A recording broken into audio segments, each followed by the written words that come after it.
कैसे जीऊँ मैं बता सुरमया के बिना, कैसे जीऊँ मैं बता सुरमया के बिना। रानी कौन बात के दिए रे सजा, रानी कौन बात के दिए रे सजा।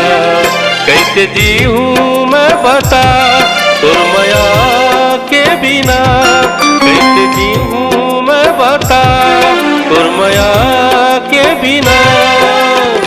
रानी कौन बात के दिए रे सजा, रानी कौन बात के दिए रे सजा।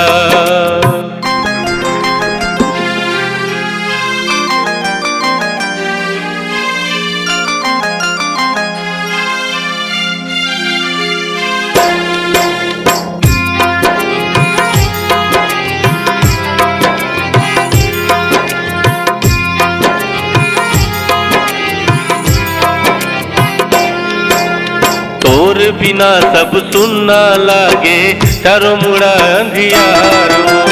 भोला पाए पर मैं ठुकराए हूँ दाई दादा के प्यार वो।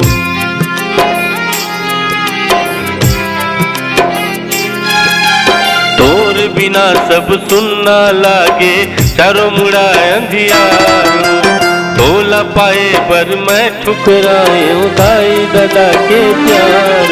कैसे जीऊँ मैं बता सुरमया के बिना, कैसे जीऊँ मैं बता सुरमया के बिना।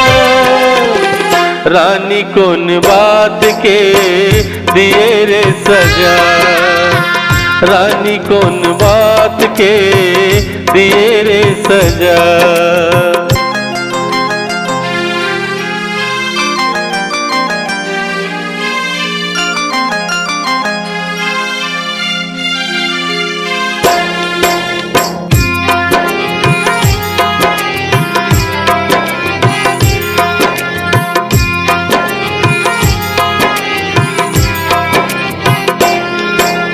घुट घुट के अब मरना होगे फोकट करे मैं प्यारो।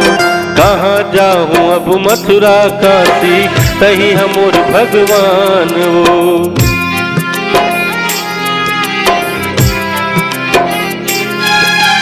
घुट घुट के अब मरना होगे फोकट करे मैं प्यारो।